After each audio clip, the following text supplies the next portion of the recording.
Okay, can you all hear me? Headphones on. I just realised you're wearing headphones. This is the first time I've ever done a talk here with headphones. This is really exciting. So hopefully that means that no one's going to say, I didn't hear what James was talking about. So my name's James Simpson, and I'm here with Light and Sound International. I'm talking about future technology and how it's going to change our industry. Can I have a show of hands who reads Light and Sound International? You all read the column? Yeah, great. So for the last 2 years, as a response to one of the presentations I did here at Plasa, we've been running a regular column on future technology and how it will impact the industry. And it's my pleasure to be here today to present sort of a roundup of the stuff from the last 12 months and how it may affect our industry. Some of it is really far-fetched. It might seem like science fiction, but there's always a truth in there somewhere. And some of it is with us today. They're terms that we're familiar with, but we maybe just want to draw them out and understand it better as an industry so we can learn how to embrace it. And I think the important message for me to bring to you is not that I'm trying to sell technology or that I'm trying to get you to be scared and worry about the future. It's the fact that there is a technology change at the moment, and it's important that we have a discussion about it and that we learn to embrace it, because if we ignore it, it may just overtake us, it may displace us, but by embracing it, we could actually make it work for us rather than against us. So in case you don't already know me, I've got quite a lot of logos I need to explain now when I do these presentations. I'm currently on sabbatical from the Royal Opera House. I've been the head of visualization for the last year, for the last 10 years. While I'm off, I'm the head of development at West Buford College. We're creating some very exciting new courses with digital content creation, so looking at video and projection servers, and looking at creating digital theatre in virtual reality and other sort of digital and augmented reality platforms. So that's very exciting. If you want to know more, come and see us at West Buford. I'm also doing my PhD at West Buford in theatre design and visualization. Meanwhile, I'm also a digital fellow for the Royal Shakespeare Company and Magic Leap. We're looking at how we can create new types of audience experiences using augmented reality technology. So if you're wondering what that is, that glorious picture of me on the left there is a Magic Leap headset on my head. We're working in partnership with University of Portsmouth and IT Media, which is part of Goldsmiths London. Right, that's me.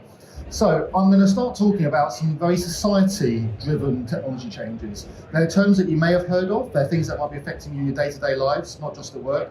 So I'm going to start by explaining what these future technology changes are, and then I'm going to relate it back to how it's going to affect us in the theatre, entertainment, live events industry. So first of all, has anyone heard of Industry 4.0? It's going to be a bit of audience participation today. Have you heard of the Industrial Revolution?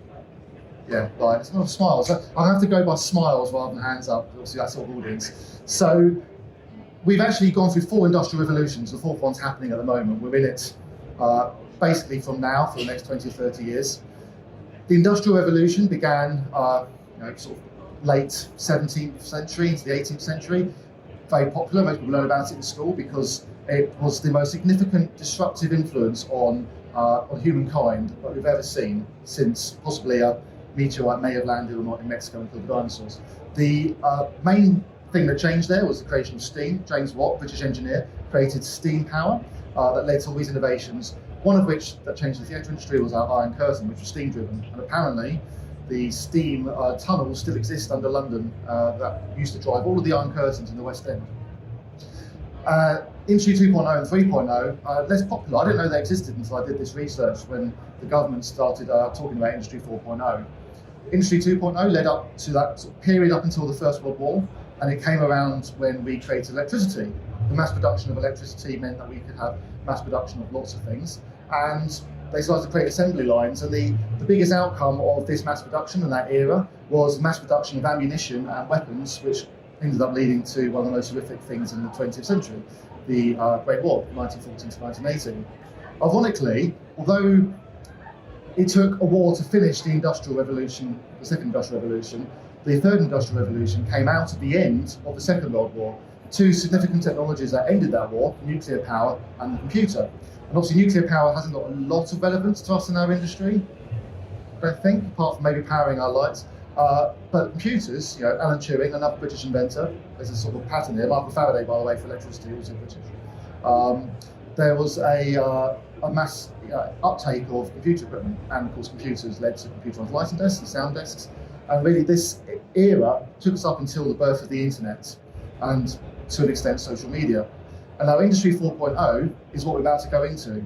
And the reason it's significant to us now is that industry than the Industrial Revolution was to the cottage farmers and sheep farmers of the late 18th or late 17th and early 18th century farmers. So we're very interested in what is going to be happening in the next 30 to 40 years in this revolution. And there's a lot of support and discussion going on at like a political level and an industrial level to try to understand what this will be. And if you want to know what's going to happen, just read my column, because that's where the research comes from. I'm sort of following what's going on and writing about it. So that's the context to future tech. 5G, all heard of 5G? Yeah, great. Getting nods now, so by smiles at the beginning, by the end I'll get hands up. So first thing you need to know about 5G is it's not the next thing from 4G. Okay, it looks very simple, 2G, 3G, 4G, 5G, and some people are saying to me, why have I got 5G? I haven't even got 4G in my local area yet. Who has 4G in their area? Is that, anyone not got it? Yeah? It's not a myth. Well, 5G is a completely different technology. Don't think of it like an upgrade on your phone signal. This is a completely new way of sharing data and communicating. 5G for a start will have data speeds that are so high, see that, something between 1 to 10 gigabytes per second. That's faster than the best fibre optic broadband you can get in your home. So there's no need for fibre optic broadband. You can get rid of your BT line rentals. All you need is one 5G router, and all of your devices will be connected to that. Or better still, all of your devices will have a 5G SIM card in them, and everything will connect to the internet itself. That means that there's no bandwidth bottlenecks. That takes us on to the Internet of Things. I'm going to do this every time. I didn't plan to do this. Can I have a show of hands? Who's heard of the Internet of Things? Oh, hands up. Fantastic. Thank you. So the Internet of Things is about every single device having a some sort of internet connection that connects it to the wider cloud network. So we're talking about our entertainment systems, all of our streaming devices. We're talking about cars, driverless cars. We're going to rely on being connected to the Internet of Things to be able to talk to other driverless cars. All of our products we buy will have with data. I've done a silly thing. I've got my laptop down here, so my notes here I need. This is a fact. 26.66 billion devices are connected to the internet right now. By 2025, this will increase to 75.44 billion devices. So you think that across the entire world, whether we're third world countries or first world countries, we will have approximately 10 devices per person on the planet connected to the internet. So it's more than just your laptop and your phone. We're talking about your kettles, we're talking about your headphones, we're talking about your cars. Everything's going to be connected and talking to each other. And that creates an enormous amount of data. Big data. Show me your hands, big data? Great. One of the most, I'm going to come to the most famous and notorious talk about big data this year in a moment. Big data is about collecting lots of data from all across the planet, and we can create massive amounts of analysis based on the information we collect from people. And a really good example of this, did anyone participate in the 10-year challenge hashtag earlier this year? Will you post a picture of yourself today and 10 years ago? Don't have to show your hands for that on a bit of a mission. There is a rumour amongst the darker sides of the internet that was created by somebody that was trying to train an artificial intelligence to understand how people look when they grow older, because facial recognition systems will have a better understanding of what you will look like when you're older. So if you want to train an AI in what you're going to look like when you're older, how do you collect that data? You get a few celebrities to create a hashtag 10-year challenge and get everybody in the world to post pictures of themselves now and 10 years ago.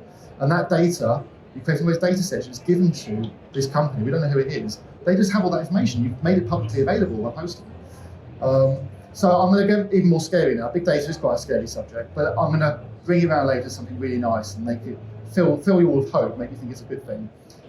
Did anybody read about or hear about the Cambridge Analytica scandal earlier this year? Yes, you have to have heard about this. This is where it all gets a bit scary. So Cambridge Analytica are using Facebook data to understand voting habits amongst people that look on Facebook. So everything you do, whether you do a like or comment or some sort of share, that creates data. Things like whether or not you pause as you're scrolling up and down the post, that will tell you how long somebody's paused. You can track people's eyes using the camera on the front. Yeah, the camera on the front isn't just for selfies, it's also for them to get data on your eye tracking. So they can see what you're looking at on the screen. So they can see what it is you like, and they can actually predict better than you can how you'll vote in a future election. So Cambridge Analytica is notorious because it supported the Trump campaign in 2016 and the Leave.eu campaign for the EU referendum here in the UK. I'm not going to get political, there's not the time for that, but it's very important to understand that this company was able to get 5,000 data points on every single person that uses Facebook. 5,000 data points. That's understanding things like your preference for cheese, what colour you like. They can get all that from your Facebook feed, and they use that to help market and support election campaigns. So big data is a very dangerous thing, and they're trying to legislate on this at the moment. And this is the scariest thing I'm going to talk about today, I promise. Blockchain. If I say blockchain, most of you think cryptocurrencies and Bitcoin. Bitcoin is something we've all heard of. It's made famous mainly because there's people mining this stuff 15 years ago that was worth £1 per Bitcoin, and now they're worth, I can't know the figures, like £50,000 per Bitcoin. And there's somebody somewhere looking in a big landfill site in America who threw away a PC that he reckons has got about $100 million of, you heard this one? No, great. $100 million worth of Bitcoin sitting on a computer that he threw out, not knowing that it would be worth that much one day. And he, rather than working, he'd rather find his computer. So the idea of blockchain is a distributed ledger system. So you don't have a single reference for a piece of information. And Bitcoin is the easiest way to describe this to people, so we all understand money. So I have a bank account. Let's just say I have £100 in there. I don't think I've even got that much in there at the moment, but let's say I have £100 in my bank account. My bank knows that, only my bank knows that, and I can see that information from my bank's transactional systems, like the websites and my statements. If I put an extra £20 into that, the bank will record that I put £20 more in my bank account. With a distributed ledger system like blockchain, you don't have a bank, you have your own ledger. And when you make that transaction, it shares your ledger with every other computer in the world using that blockchain system. We're talking millions of devices. The people that have those devices cannot see your bank account, but the information is stored on there in an encrypted format. So if I wanted to make a change without everyone else knowing about it, that would be fraudulent, obviously, because I would be trying to modify my bank statements. But it wouldn't be possible because there'd be another 100 million devices that would call me out and say I did it wrong. And it's much more complicated than I can really explain in a few minutes, but basically it's a completely unbreakable system, so I've been told. For us as an industry, we've got to start thinking about maybe how we monetize our businesses around cryptocurrency, but also we might be sharing our information one day through blockchain. The most useful part of this for us is actually protecting design rights and IP. As long as there's 3D data associated to a product design, we can lock that with blockchain. So anybody else that tries to copy it, and I'm thinking maybe competitors in another country that we won't name who like to copy people's products here in the UK, they won't be able to do that because it will be locked under blockchain. And if they see it, then anything they sell, the blockchain system will automatically pay you through the cryptocurrency system. So there's something really nice here that maybe if we harness this, we could actually start to protect something that's damaging our industry at the moment. I'm going to bring this all around now into how this affects our industry. I'll talk about blockchain a little bit, but I want to paint a picture here, okay? And actually, I'm going to use this lighting rig as an example. So one day we'll have lights. Every single light will have a 5G chip in it. It's all connected to the internet via the Internet of Things. Doesn't matter where it is in the world. We don't have to connect it into our local network. We don't have to give it a password. It's just always connected to the internet. Wherever it goes, it's on a ship, it's still coming to the internet. It's on a plane, it's talking to the internet. So everybody in the world can have access to that light if you knew how to access it through your passwords and systems and things. So that means your hire company that owns that light can keep a track of all of the devices that it owns all over the world. Your servicing company can see where all those devices are. It can see information that that device is generating. It might say, do you know what, the iris never gets used, so we don't need to change that. Or maybe the lamp hours in this light are going down a little bit. Of course, we don't have lamps by this point. Or let's say that the green LED chip's starting to fail, so we'll send out some spare parts. The hire company can start to work out stop times, how old a light is. They can keep a record of that light's history. We can have a new type of way of programming our shows. Now, I'm not suggesting this is a good thing, but imagine a world you could actually have a company who could exist anywhere. I mean, let's just pick the Isle of Wight, somewhere really distant from main central theatre districts, where there's a team of people sitting at lighting desks connected to the Internet of Things and operating shows for them. So just using a little live webcam or something from the show, or maybe assisting in a program of doing that sort of back of house tidying up and cleaning up presets and things. I apologise, everything here is lighting centric because I'm a lighting person, but this does apply to sound as well. Your production team could be accessing data through an app. They could be on another country, on another project, or they could be in the venue. And your manufacturers, they can start to collect the big data from those lights. they may be able to work out that nobody ever uses the top shutter for some reason, but that light has never used the top shutter, so why design it into a product in the future? We can make it smaller and lighter. Maybe there's a particular zoom range that everyone likes to use, so we'll optimize our lenses for that range. That data can't really be collected anyway at the moment because we get feedback from people who use the lights, but we don't really know how the lights are being used. So this is another way of giving feedback to a manufacturer to help them design better products for us. Li-Fi. Anyone heard of Li-Fi? Yeah? This isn't a typo, it's not meant to be Wi-Fi, but it is the same principle. The idea of Li-Fi is that a light has an electromagnetic spectrum, except we're seeing the bit that's in the visible spectrum. But there's loads of more parts of the spectrum that we can use, and Wi-Fi itself is actually part of the electromagnetic spectrum. Now, if you flicker a light 10,000 times faster than the visible light spectrum, you can actually transmit data. And that data can be used to control your devices. There's loads of advantages to this. For a start, the average transfer rate for a Li-Fi light is 225 gigabytes per second. So you think we're talking about 5G being faster than broadband, and that's 10 gigabytes per second. So this is 20 times faster than that. You can zone it. So at the moment, because I'm in this light, I'm the only one that can pick up the signal. You couldn't get it. Although you can pick up bounce signals as well. But it's better for security because if the light can't transmit beyond the wall, so for instance, people out there, they wouldn't have access to the network that we're in. So you could have a show control network that exists within the bubble.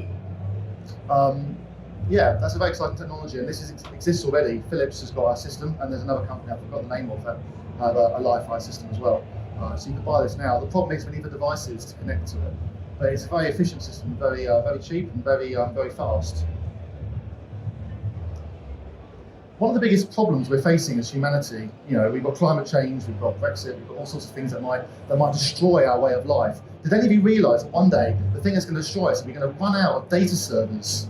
We're creating data at such a high rate that by 2025, we're not going to be able to produce fast enough to store the data that we're producing as a planet.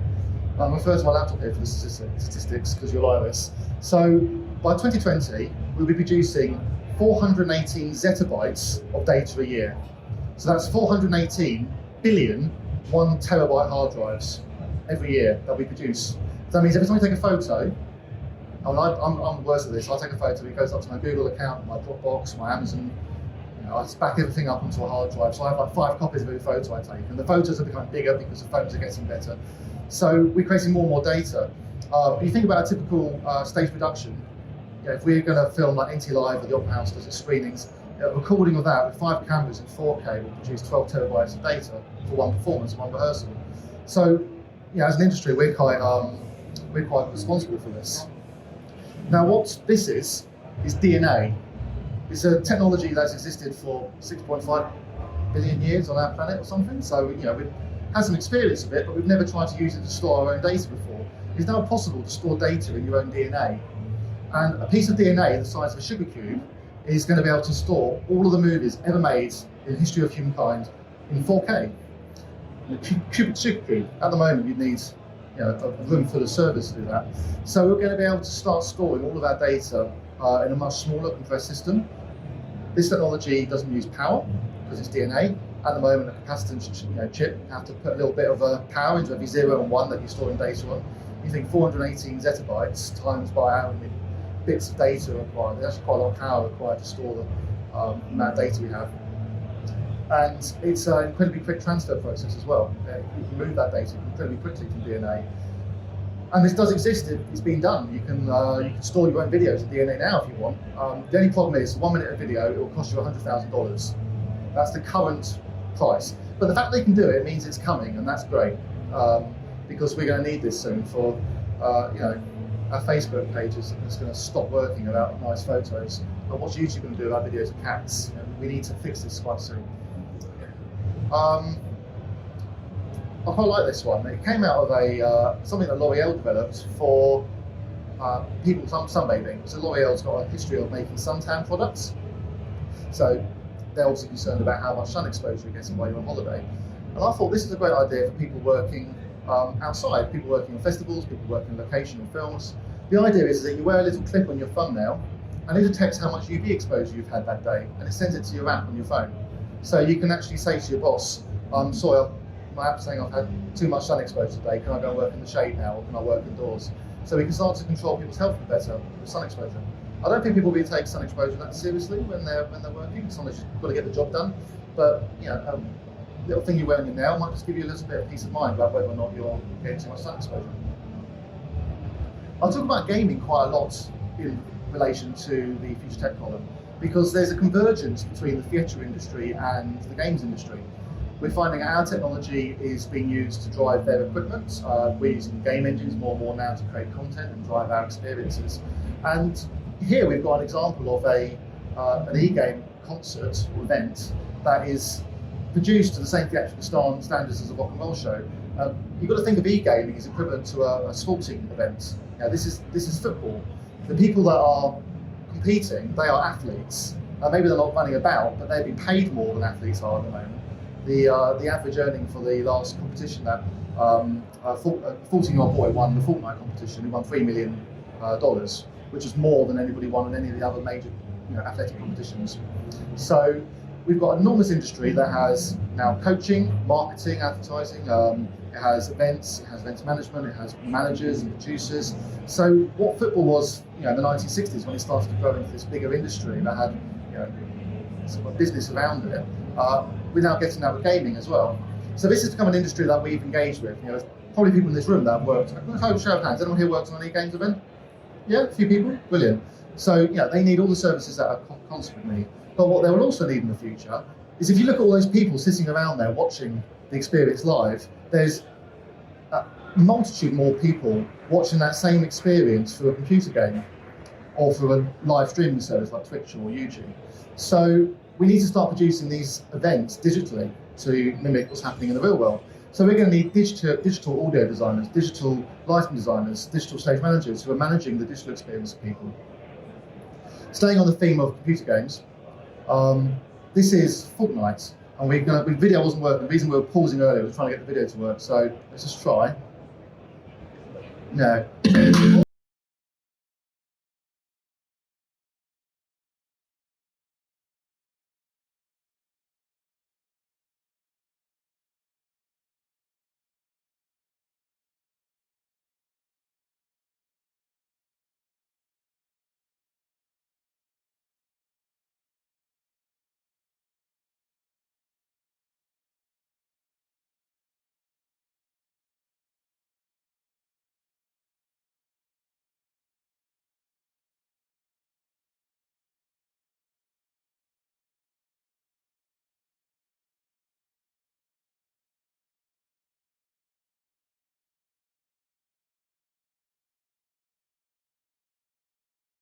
See what's going on. Basically,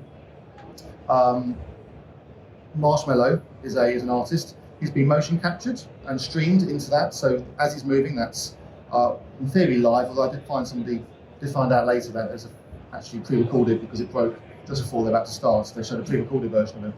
But all those people that are experiencing that event, they are all gamers playing the game Fortnite. So they might be on an iPad or an Xbox, PlayStation, or PC. And they are jumping on top of the computer stacks, they're getting involved in it. And there's 64 people in that video because each server holds 64 people at once. But there was no marketing for this event. They didn't say this was going to happen. Basically, inside the game, this venue is called Pleasant Gardens. It's a place inside the game Fortnite. And a truck appeared one day, the next day it unpacked itself. The day after that, there was a beginning of a stage. And eventually, there was this big venue there.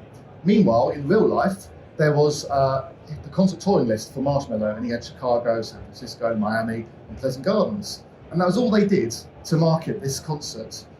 You would not believe this, but 10.7 million people turned up to watch this. And what this tells me is that we've now got a new way of presenting our art form to a new range of people. A lot of people that saw this said this was their first ever concert. So they're now going to come see real concerts because they feel like they've been to one already and they feel comfortable with that experience.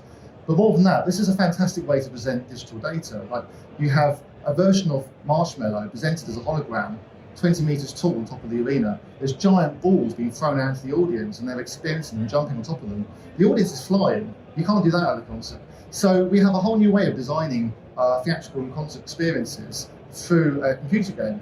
And I have to tell you, this is going to happen again and again. There's now such a large outreach we can deliver to audiences through these devices. that we'll see a lot more productions being produced in digital formats like this.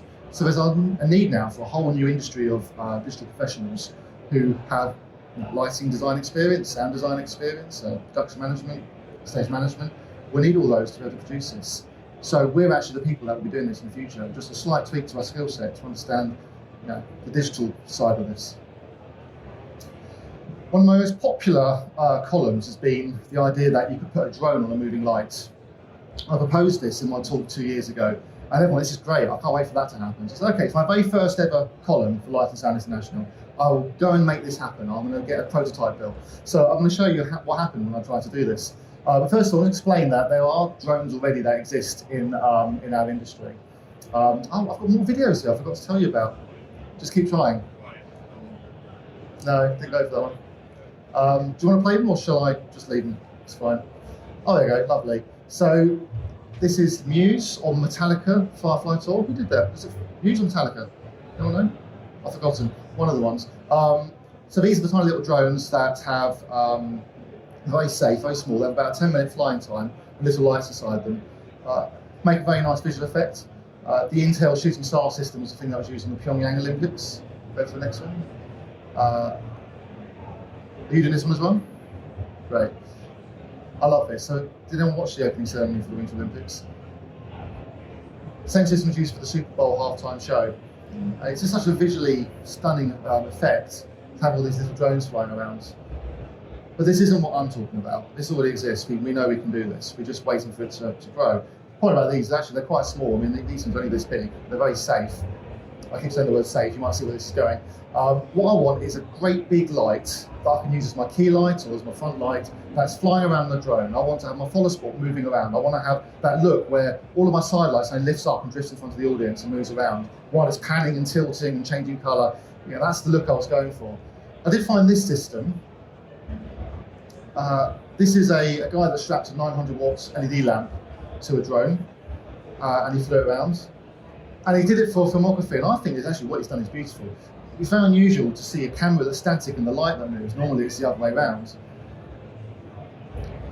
But it's still not really what I wanted. I mean, we can ignore the panning of the light because let's face it, the drone can spin around. But I need a light that can tilt, and I want it to change colour, and I want a bit of irising and go-boing as well. I want all that stuff in there. So I did the research, and I found a drone company to help me make my drone light.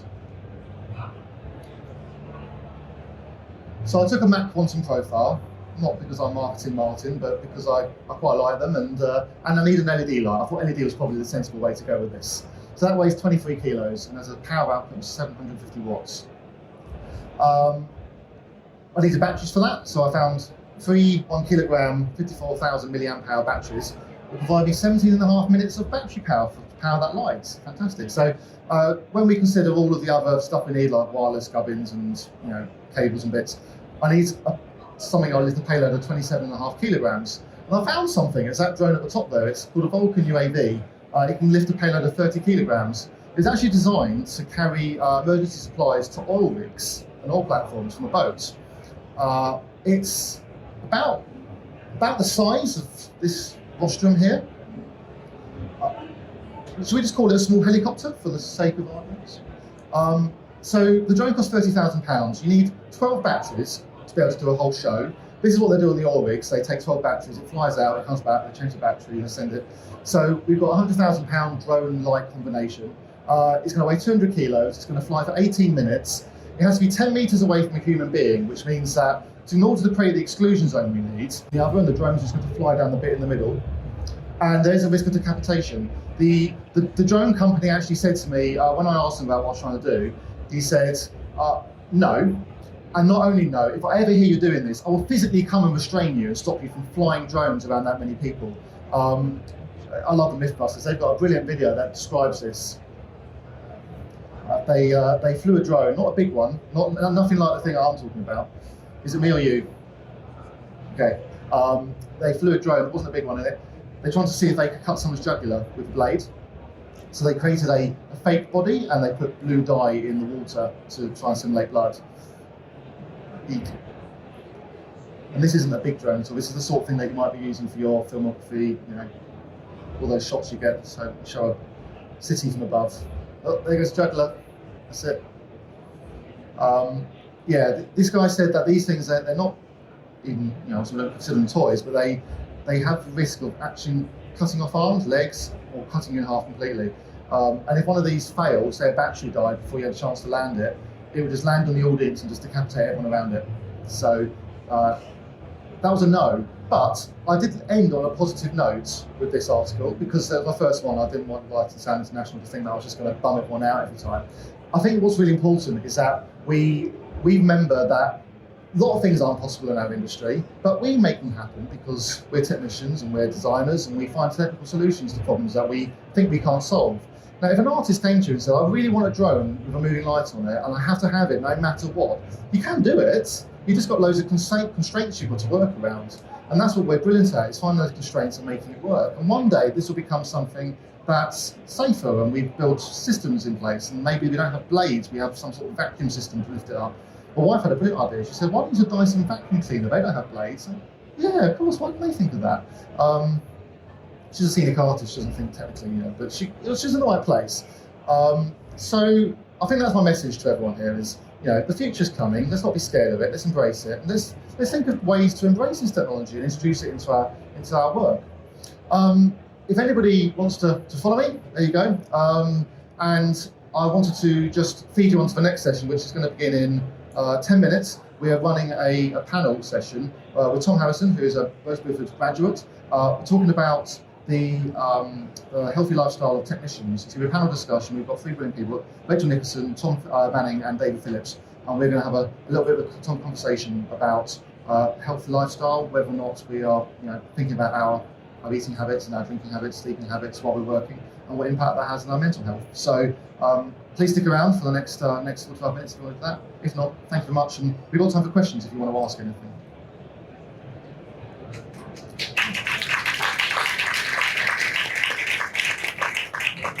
I'll leave your microphone as you're all headphoned up.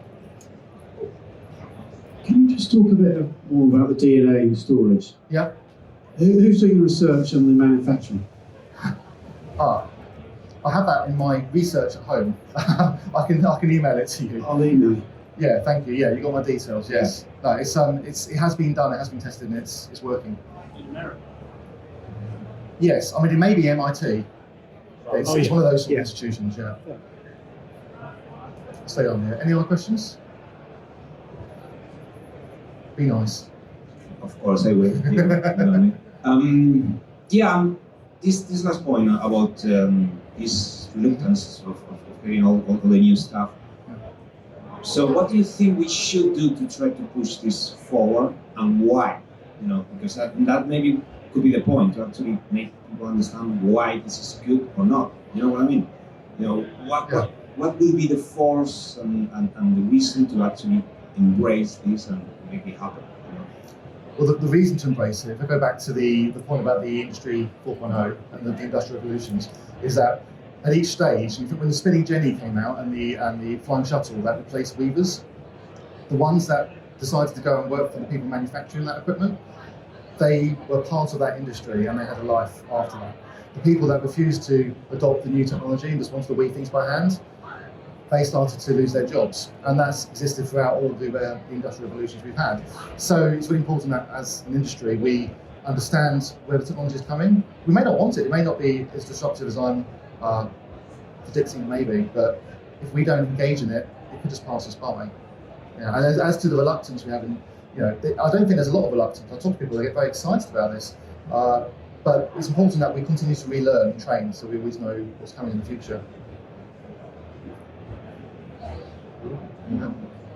I guess this is a follow-up, but normally when you have the revolution, you've got kind of a technology push.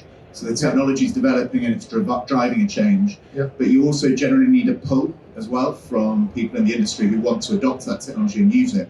What kind of creative pulls have you seen where people are wanting to do new things that can only be enabled by these sort of IoT, 5G, Industrial 4.0 technologies? Well, I mean, a lot of the stuff I talk about is very speculative. I'm trying to predict things that haven't yet got that pull. Things that have, virtual reality and augmented reality technology.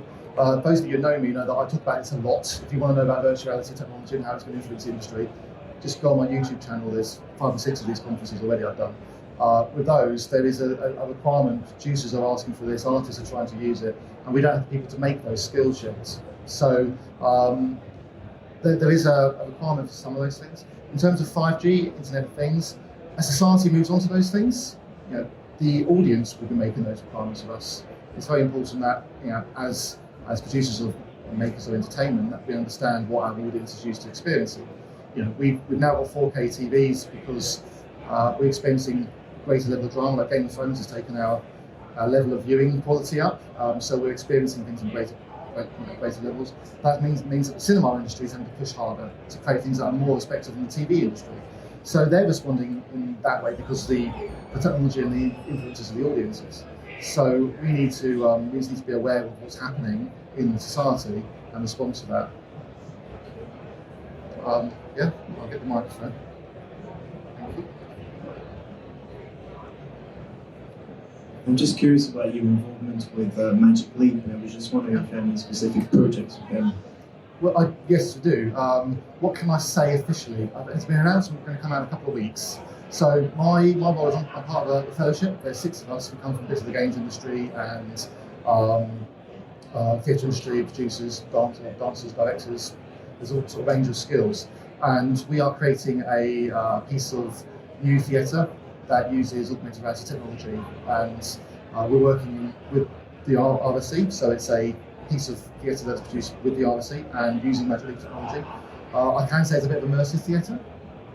And it's part of the Audience of the Future programme, which has been publicly released. So that's a large Innovate UK funded project, which there's quite a lot of partners that include Punch Drunk, Marshmallow Laser Feast, Intel, Epic Games, Philharmonia. Yeah.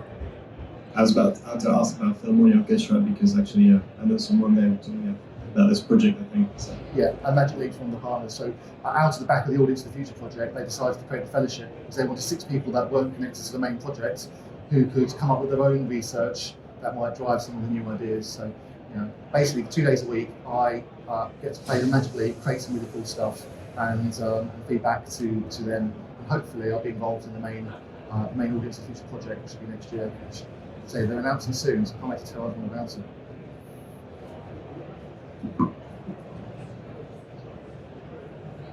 Yeah, amazing talk. Are you seeing a new type of music emerging out of all your research and hard work? No. I'm trying to think if I have. I mean, I want to say yes. New sort of music. All right, further question. Yeah. If we are so inundated with data, how are young people going to create a new cultural revolution? Where would you see a new punk movement coming from? Where would you see a new acid house? Where, if young people or the content people are so bogged down by data and technology, where's the escape mechanism? Where's the escape route for something truly underground, which forces change in an unusual way? We could be here for hours, but yeah, that's a difficult question to answer. I think in terms of the escape, we can turn the technology off whenever we want. Yeah. We don't have to have access to it all the time. And the people that want to engage in that mass of data to try and create something new, we're not all experiencing all that data at once. I spend about, basically I work from early in the morning, I go put the kids to bed, and that's my break, and then I go back and carry on working until I go to bed. And I do everything I can to be as aware as I can of all of the data that's out there and all the technology, and I can't keep up with it. So now I don't think anyone else could either. So these people will just take a slice, the bit that interests them. It might be that somebody thinks, I know how I can use blockchain to make a new type of music that will inspire some sort of new system. I don't know. One new area of music I thought after you said is actually games music. That's something that's come about in the last 20 years.